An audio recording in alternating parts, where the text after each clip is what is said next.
Hi, I'm Dvorah Kolker, recent widow of my beloved husband Jack. He has been here since 1965.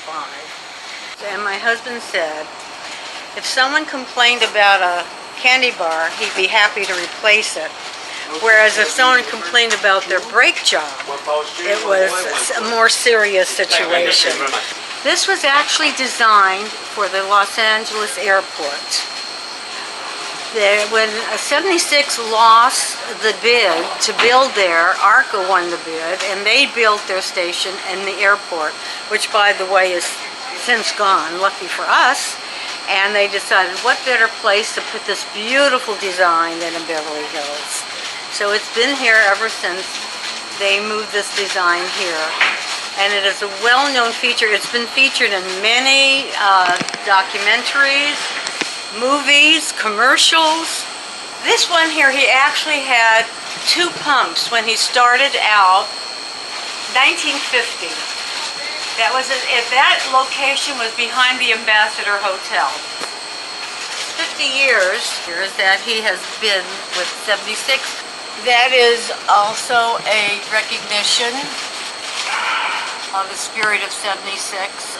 And this is a recognition by Zev Yaroslavsky. This was an article in a newspaper where they said it is the station of the stars.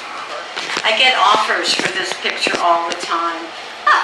Doris Day used to ride her bicycle all through Beverly Hills, and she always came in to inflate her tires, to use the air service for her tires. When they remodeled the station, the company initially didn't want to put air and water hoses at the pumps. They were going to put it in a relatively distant place, and my husband absolutely insisted that the air and the water be at the pumps to service the customers. And we're still one of the few stations that give full service, and he was always very proud of that.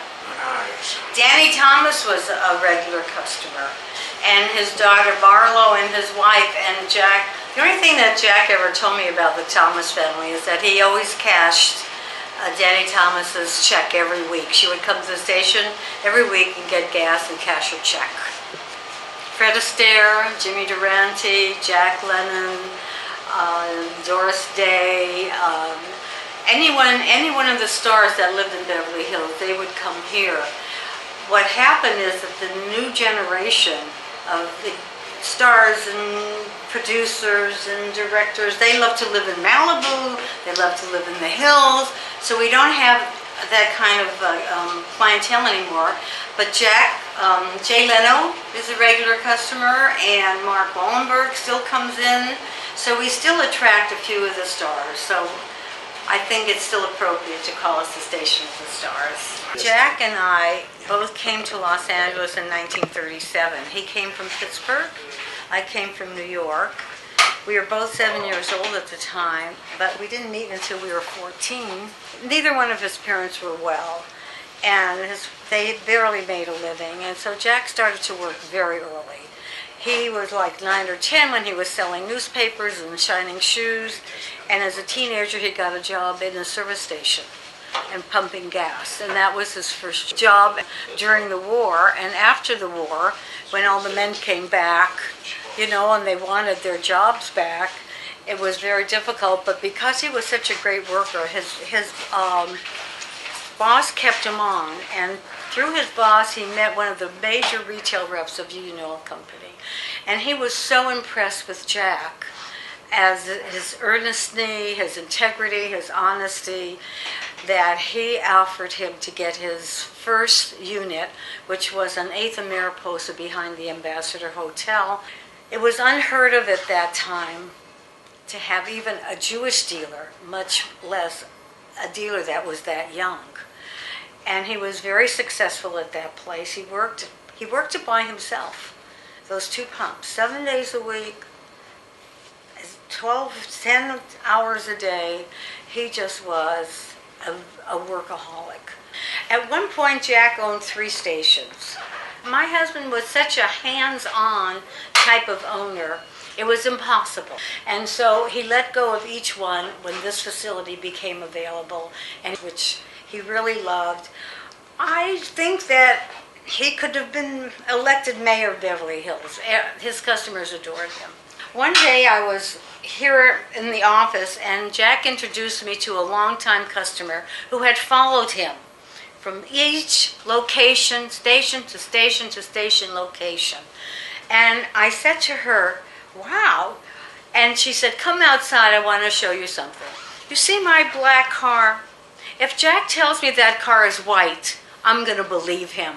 I said, thanks a lot. That's why I have trouble with him at home sometimes. He's not going to convince me that a black car is white. But that's how sincere she was. And a lot of women are intimidated by their cars. And he was very helpful to them all.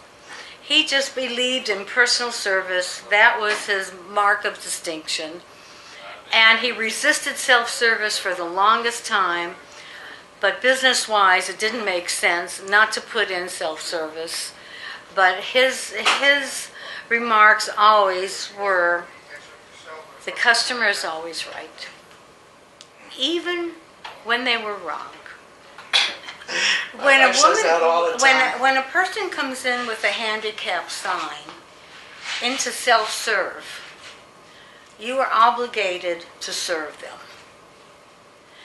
A woman drove into full serve, which we do anyway, with a handicap, but she wanted the price of the gasoline on the self-serve. Well, the attendant didn't know what to do because everything is computerized. So the attendant called my husband. My husband went up to and explained to her and said, look, when you drive into self-serve with a handicap sign, we will give you full serve. And the gas is pumped on a computer. If you come into full serve, you get full serve anyway, with or without a handicap sign, and the gas is computed. She insisted on having the price of the gas from the self-serve. My husband opened his wallet and paid her the difference out of his wallet, because there was no way he could change the tape on the computer. It was already computerized. But in order to keep her satisfied, he said, okay, and he gave her cash for the difference. There have been times that I've been introduced because of my volunteer work in the community and my position in some institutions in the community. But as soon as they hear my name, Dvorah Kolker, they say, oh, Kolker, you're the station in Beverly Hills with the highest prices. And I just don't have a response, but at once, recently, some woman turned to me and said, I want to introduce you to my husband. You've never met him. And she says to her husband, honey, this is Dvorah Kolker. Her husband has a station in Beverly Hills that we go to all the time. And he turns to me and he says, oh, that's the station with the best service. I gave him a giant hug. It was fabulous. Only the best things in my life. He was my mentor and the best man I ever met. So he was like a father to me. So after my grandfather passed, people were truly saddened. It was the loss of a legend, one of a kind, kind of personality who was truly irreplaceable, and the neighborhood was truly saddened by his passing. And even now, years later, people will come up and say, hey, I worked for your grandfather 25 years ago at a different location, and I just wanted to come by and say hello and shake your hand and see how the family's doing. I mean, he had an impact on people that was different than anyone else that I could know, that I knew. People who would say, oh, your grandfather did this so many years ago and such, and it was just, he set the bar pretty high. Jack was one of a kind. He taught me so many different life lessons and business lessons. He liked to lead by example, and customer service was always at the forefront of his mind. And he taught me that if you take care of your customers, that everything else will fall into place. Who helps me with the ATM machine? all the little cracks and crannies wherever is needing something to be plugged up, that's where I kind of fit in and make sure that everything runs smooth.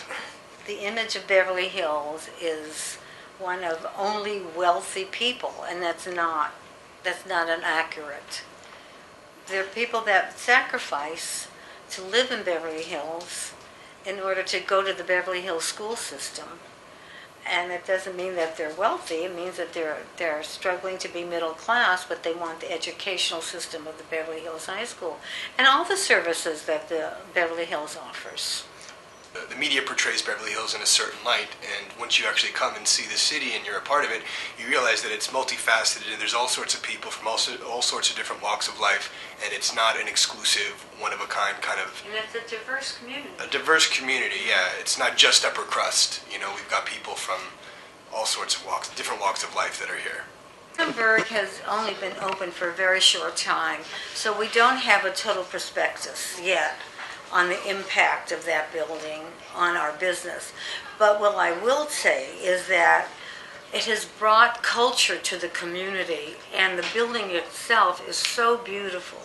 And we get comments all the time about how lovely the building is across the street. And it's incredible, and it's really a joy. It's a joy to the city to have that beautiful building here. Our business was seriously impacted during the construction of this building. Crescent Boulevard was closed for 2.5 years. And then last year they closed it again for an ice rink. Well, thank goodness they're not bringing back the ice rink that was closed. The people of Beverly Hills are very special. They're very active in philanthropy. I think that Beverly Hills cares about their community. They care about the people in their community. They're very active politically. Every time there is an election, you see signs all over the neighborhood of who they're supporting.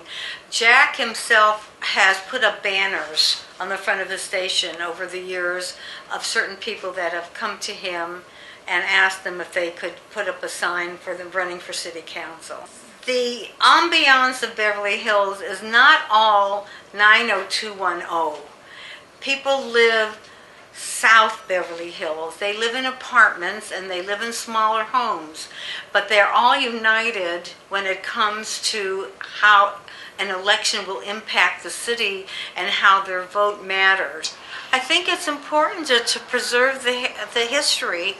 You have to remember your history. You can't go to the future without knowing where you came from. And it's critical. It's critical to know your history of a community, history of a family, the history of a country. A history is what makes us who we are. And we have to remember history always.